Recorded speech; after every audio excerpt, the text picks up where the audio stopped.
tonight's guest, ladies and gentlemen, has starred in the film Something Wild, Field of Dreams, and one of my all-time favorites, Goodfellas. Starting Friday, you can see him in the new thriller, Turbulence. Here's a clip. You are one exciting first date. Are you all right?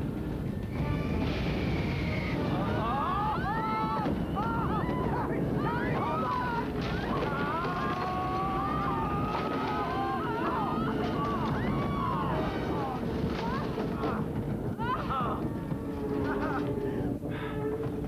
You're not having much luck with men lately, are you, Terry? Folks, please welcome Ray Liotta.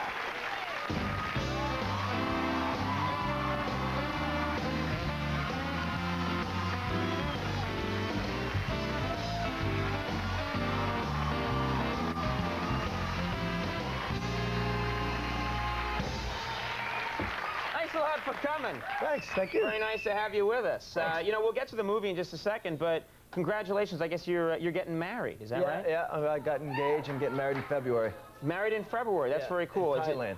Where were you getting married? In Thailand. In Thailand. Yeah.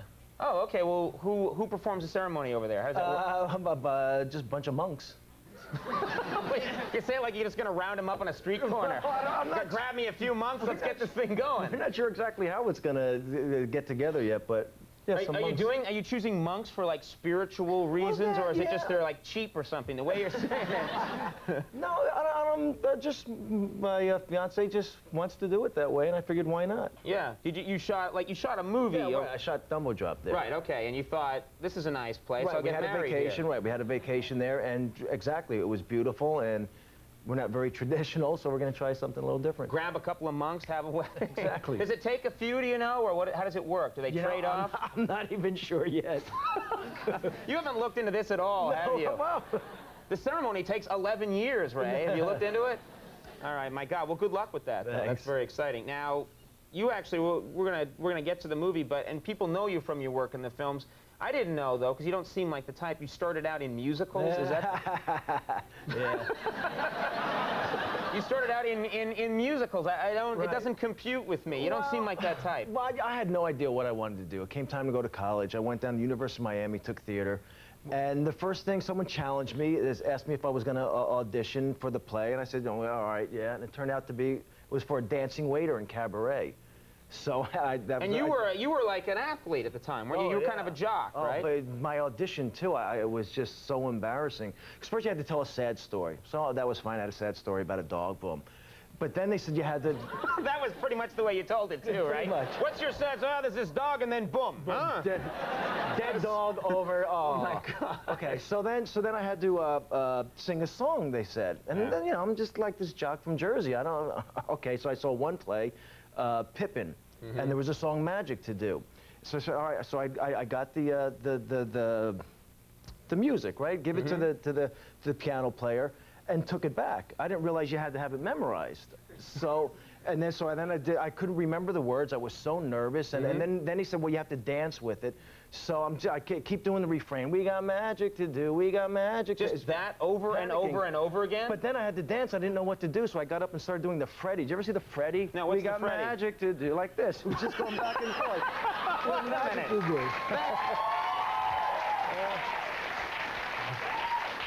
And I got the part. Wait a minute. That's not a... What dance is that? That's like the Incredible Hulk is coming. No, Hermit's Hermits. You ever see it? Hermit's Hermits. Remember that group? No, I mean, I remember Herman's Hermits, but I don't remember the Freddie. Yeah. And how did you get the part doing that? You said, I got this dog, boom, and then you started going magic to do, magic to do.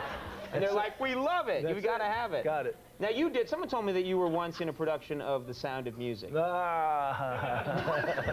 that true? Yeah. Well, I played like the oldest son who, okay, I'm in college, I guess it was 18 or 19. I played a character that was the kid character. He was 14 or 15. They had me in knee socks, white shoes, little green shorts that you had like the feather in the cap. Yeah, and thanks for bringing it up. Yeah. Did you sing that song like, so long, farewell? Yeah. Sing? Yeah, I didn't know. You go. You say, I don't remember. I'll be right back. I'm going to put on the shorts. I'll be right back out here. Freak everyone out. You were in a soap opera for a while. Right. Another World, was it? Yeah. What happened to what happens when you want to leave a soap opera, you want to move on? What do they do? Like, sometimes I guess they kill the character. What do they do to you? No. I play, you know, people say, oh, you're always playing bad guys. But I played the nicest guy in the world, Joey Perini on Another World. And I mean, I was so nice. This is how they got rid of me on the show. My fiance died in my arms in a hospital bed. I went up to the hill where she proposed to me, slipped on a rock, hit my head, out. I'm gone. So I wake up 2 weeks later. I think I had a vacation. 2 weeks later, I wake up, and there's this beautiful blonde nurse taking care of me. And all of a sudden, obviously, soap, you know, we start falling in love. We get married. It turns out that she was the richest woman in the world. And she never told... This does happen, ladies and gentlemen. She never told me this is the best argument for HMOs. So she was... Why is she a nurse if she's the richest woman in the world? She wanted to help charity. Okay, all right.